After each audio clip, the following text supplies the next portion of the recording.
দেখো আজকে আমরা গণিত দশম শ্রেণী বৃত্তের স্পর্শক সংক্রান্ত উপপাদ্য এই অধ্যায় থেকে আমরা 1 নম্বর এবং 2 নম্বর প্রশ্নটা দেখাবো।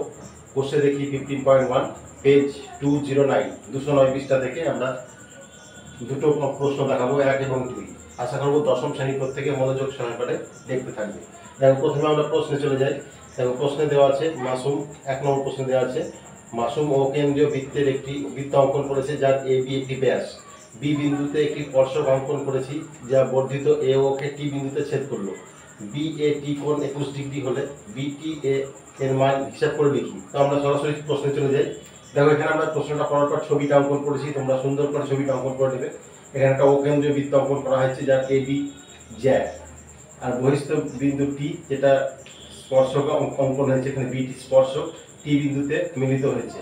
দেখো সেটা আমরা প্রথমে লিখবো। মনে করি ও কেন্দ্রীয় বৃত্তের এ বি জ্যা। দেখো এখানে বলা হয়েছে বি বিন্দুতে বিটি স্পর্শক, বিটিটা স্পর্শক বি বিন্দুতে, তোমরা দেখতে পাচ্ছ। এ ও কে বর্ধিত করায় বিটি এর সাথে টি বিন্দুতে মিলিত হয়েছে। দেখো এ ও কে বর্ধিত করায় বিটি এর সাথে টি বিন্দুতে মিলিত হয়েছে, আমরা দেখতে পাচ্ছি, সেটা দেখতে পাচ্ছ। এবার আমরা এটা লিখবো যে বিএটি কোণ, বিএটি কোণ মানে এই কোণটার মান 21 ডিগ্রি। বিটি এ কোণের মান কত, এটা আমরা জিজ্ঞাসা চিহ্ন দিয়ে রেখেছি। দেখো এবার ও বি যুক্ত করা হলো, ও বি মানে এইটা আমরা যুক্ত করে নিলাম। দেখো সেটা এখানে লিখে দেওয়া হয়েছে। এবার বি বিন্দুগামী ব্যাসার্ধ বিও, বিওটা হচ্ছে ও বিটা হচ্ছে ব্যাসার্ধ, দেখো সেটা লিখেছি। বি বিন্দুগামী ব্যাসার্ধ বিও, স্পর্শক বিটি, বিটিটা হলো স্পর্শক, বিটি স্পর্শক। দেখো এবার আমরা জানি যে স্পর্শবিন্দুগামী ব্যাসার্ধ আর স্পর্শক পরস্পর লম্বভাবে অবস্থিত, তাহলে এই বি কোণটা এই কোণটা 90 ডিগ্রি। দেখো আমরা লিখেছি ও বি টি কোণ 90 ডিগ্রি। ও এ আর ও বি সমান, কারণ একই বৃত্তের ব্যাসার্ধ। দেখো ও এটাও ব্যাসার্ধ, ও বিটাও ব্যাসার্ধ, তাহলে একই বৃত্তের ব্যাসার্ধ বলে ও এ ও বি সমান। এবার এখানে আমরা কোণ দেখাচ্ছি আগে। দেখো ও এ বি কোণ সমান ও বি এ কোণ। এই ও এ বি কোণ মানে এই ও এ কোণটা আর এই বি কোণটা ও বি এ কোণ, এই দুটো সমান। দেখো এটা আমরা দেখিয়েছি। এবার ও এ ও বি ও এ বি কোণ ও বি এ কোণ এই দুটোই সমান, প্রত্যেকটার মান 21 ডিগ্রি। দেখো আমরা আগেইটা দেখিয়েছি 21 ডিগ্রি, সেই 21 ডিগ্রিটা এখানে দেখানো হলো। এবার বহিস্থ একটা কোণ পাচ্ছি আমরা বিওটি, এই কোণটা বহিস্থ কোণ বিওটি, এটা অন্তস্থ বিপরীত কোণ দ্বয়ের সমষ্টির সমান। তোমরা জানো, তোমরা অবশ্যই জানো যে বহিস্থ কোণ অন্তস্থ বিপরীত কোণ দ্বয়ের সমষ্টির সমান। তাহলে ও A B plus O B A, O A B মানে এই কোণটা আর এই কোণটা ও বি এ, এই দুটো কোণের সমষ্টির সমান হচ্ছে বহিস্থ কোণ। দেখো সেটা আমরা এখানে দেখিয়েছি এবং এটার মান আমরা বসিয়ে দেবো 21 ডিগ্রি প্লাস 21 ডিগ্রি, কারণ আমরা আগে দেখিয়েছি 21 ডিগ্রি করে মান, এটা এখানেও দেখিয়েছি। তাহলে 21 ডিগ্রি যোগ করলে 42 ডিগ্রি, 42 ডিগ্রি হয়ে গেল। এবার বিটিএ এই কোণটার মান জানতে চাওয়া হয়েছে। তাহলে আমরা জানি যে ত্রিভুজের 3টে কোণের সমষ্টি 180 ডিগ্রি, অবশ্যই জানো। তাহলে 180 থেকে মাইনাস হবে বিওটি মাইনাস ওবিটি। তাহলে এখানে আমরা মানগুলো যথারীতি বসাবো। 180 ডিগ্রি লিখবো মাইনাস বিওটি কোণের মান 42 ডিগ্রি, দেখো এখানে আমরা দেখিয়েছি, সেটা বসালাম। মাইনাস ওবিটি কোণ আমরা এখানে দেখিয়েছি 90 ডিগ্রি, দেখো ওবিটি কোণ 90 ডিগ্রি, সেই মানটা বসালাম।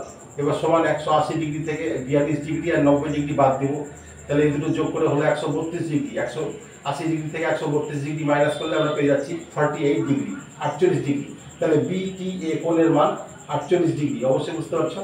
এবার দেখো 2 নম্বর প্রশ্নে আমরা চলে যাবো। 2 নম্বর প্রশ্নে দেওয়া আছে কোন বৃত্তের এক্স ওয়াই একটি ব্যাস, বৃত্তটির উপর অবস্থিত এ বিন্দুতে পি এ কিউ বৃত্তের স্পর্শক, এক্স বিন্দু থেকে বৃত্তের স্পর্শকের উপর অঙ্কিত লম্ব পি এ কিউ কে জেড বিন্দুতে ছেদ করেছে। প্রমাণ করি X A Y X Z এর সমদ্বিখণ্ডক। তাহলে আমরা প্রশ্নটা চলে যাই।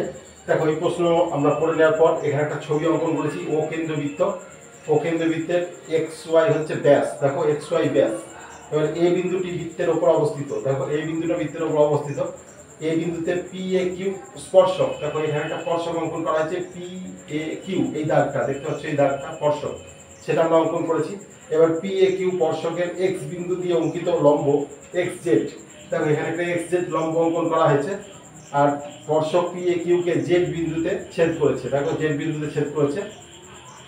এবার আমরা দেখাবো এক্স এ যুক্ত করা হলো, এক্স এ মানে এটা যুক্ত করা হলো, এক্স এর সঙ্গে যুক্ত করা হলো, দেখো সেটা আমরা লিখেছি। এবার প্রমাণ করতে হবে যে কি প্রমাণ করতে হবে, এক্স এ এই গোটা x কোণটার সমদ্বিখণ্ডক, x A Y X Z এর সমদ্বিখণ্ডক। দেখো এক্স এ কোণ ওয়াই এক্স জেড এর সমদ্বিখণ্ডক।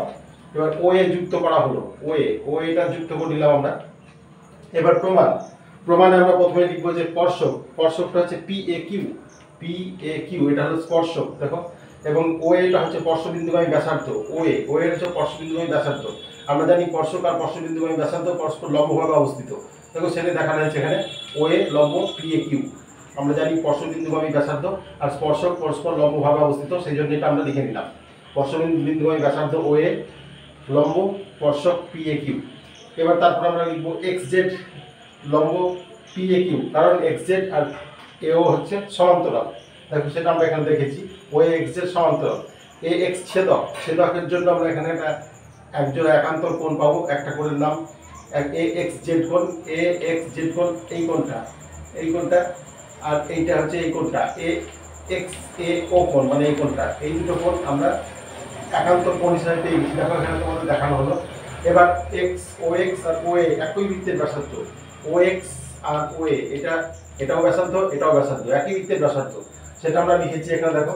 তাহলে এক্স এ ও কোণ, এক্স এ ও কোণ, এক্স এ এই কোণটা, এই এ কোণটা সমান এ এক্স ও কোণ, এই কোণটা আর এই কোণটা সমান, দেখো সেখানে এটা দেখানো হলো।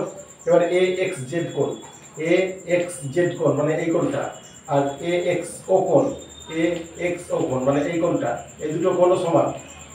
এবার আমরা দেখাবো এ এক্স জেড কোণ, এ এক্স জেড কোণ, আর এটা দেখাবো সমান এ এক্স ওয়াই কোণ, এ এক্স ওয়াই কোণ মানে এই কোণটা, এই দুটো কোণই সমান। তাহলে এখানে আমরা দেখাতে পারি এক্স এ, এই সরলরেখাটা এক্স এ সরলরেখাটা গোটা এক্স কোণের সমদ্বিখণ্ডক, অর্থাৎ ওয়াই এক্স জেড কোণের সমদ্বিখণ্ডক প্রমাণিত হয়ে গেল। আশা করবো খুব সহজেই তোমরা এটা বুঝতে পেরেছো।